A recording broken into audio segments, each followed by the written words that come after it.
Hey everyone, welcome back. In this quick tutorial, I'll show you how to remove that estimated taxes label from your Shopify checkout page. It's super easy, so let's get started. First, go to shopify.com and log into your store admin.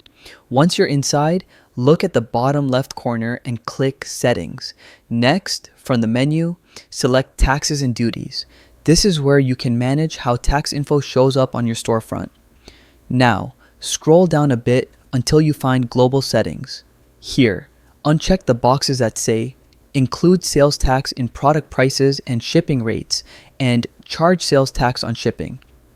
Turning those off usually removes the estimated taxes line from your checkout.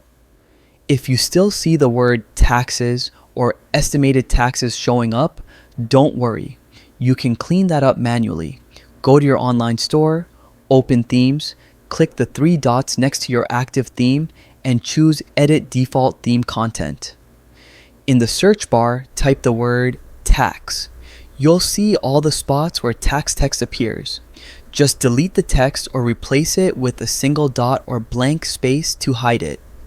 Then hit Save at the top right. Finally, preview your store to check the results. You should see that the tax line is completely gone.